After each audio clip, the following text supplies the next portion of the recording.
حق اور انصاف کی بات ہے. جب وہ غلط کریں گے تو ہم غلط کہیں گے, جب وہ صحیح کریں گے تو ان کے فیور میں بات کریں گے. یہ حق ہوتا ہے, یہ انصاف ہوتا ہے. یہ پی ٹی آئی سے بلے کا نشان لینا ہم نے اس وقت بھی کہا تھا اور اب بھی کہتے ہیں کہ بہت بڑی زیادتی تھی. یہ سیاست پر قبضہ کرنے کی کوشش تھی, یہ جمہوریت کو پامال کرنا تھا. لیکن اس کے باوجود جب ان کے امیدوار جیت گئے تو پھر یہ چاہیے تھا کہ کوئی راستہ نکلتا اور ان کو پھر یہ نشستیں ملتی.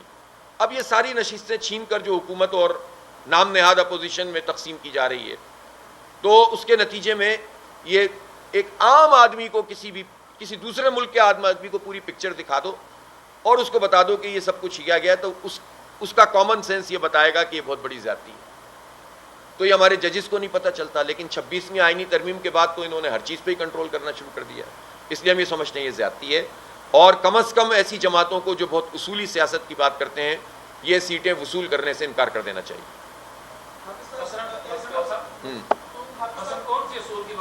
یار اب میں نے تو کہہ دیا, اب آپ تشریح آپ فرمائیے. جی جی ہاں, تو اس میں کم از کم جے یو آئی کو یہ چاہیے کہ سیٹیں وصول نہ کرے, کم از کم جے یو آئی کو, کیونکہ وہ مولانا کہتے ہیں کہ میں اپوزیشن میں ہوں اور مولانا نے ابھی حکومت کے خلاف بہت سخت بیانات دیے ہیں اور ٹھیک دیے ہیں. تو جب مولانا نے اتنے سخت بیان دیے اور مولانا کو یہ بات پتہ ہے کہ یہ زیادتی ہوئی ہے, تو کم از کم جے یو آئی تو یہ 3 سیٹیں وصول نہ کرے. جی جناب.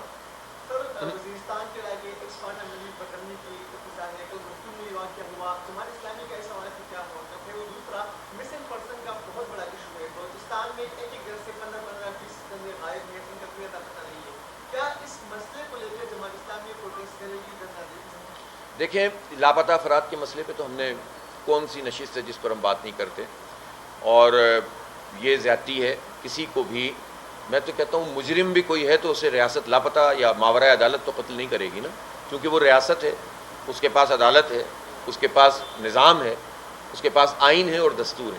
اگر ریاستی ادارے اور حکومتی ادارے خود آئین کی پابندی نہیں کریں گے تو وہ کسی دوسرے سے کیسے مطالبہ کر سکتے ہیں کہ وہ آئین کی پابندی کریں؟ سیدھی بات ہے نا. لہٰذا جو مجرم ہے اس کو کٹہرے میں لائیے اور قوم کے سامنے پیش کیجیے, اس پہ تو کسی کو اعتراض نہیں ہے.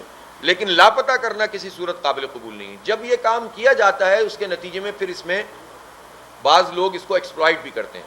اگر فگر 1000 ہو تو 5000 بتائیں گے, لیکن آپ کے پاس وہ کیا چیز ہے جس سے آپ کہیں کہ 5000 والی بات غلط ہے اور 1000 والی بات غلط ہے؟ بھائی ایک کمیشن بنا ہوا ہے, بنتا رہا ہے, مزید اس کو ٹھیک کر دیجئے. لوگوں سے کہیں کہ اپنے افراد اس میں بتائیں کون کون سے ہیں, حکومت بتا دے کتنے لوگ ان کے پاس ہیں اور کتنے لوگ ان کے پاس نہیں ہیں, تو سب کچھ پتہ چل جائے گا. تو یہ کام اگر کیا جائے تو ٹھیک.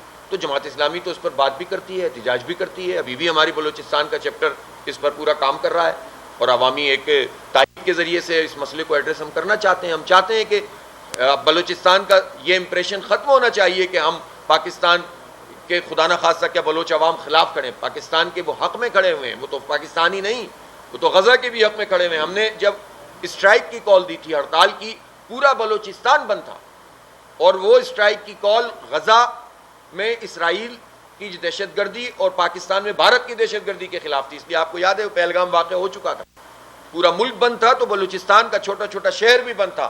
تو بلوچ عوام تو پاکستان کے ساتھ کھڑے ہیں نا. چند لوگوں کی باتوں کو آپ پورے عوام کی بات تو نہیں کر سکتے, لیکن بلوچ عوام کو ریلیف فراہم کرنا بھی تو حکومت کی ذمہ داری ہے. انصاف کی بنیاد پر, آئین کی بنیاد پر یہ کام کرنا چاہیے. تو یہ بات آپ کی صحیح ہے, اس کی ہم بالکل تائید کرتے ہیں کہ یہ لاپتہ افراد کا مسئلہ حل ہونا چاہیے.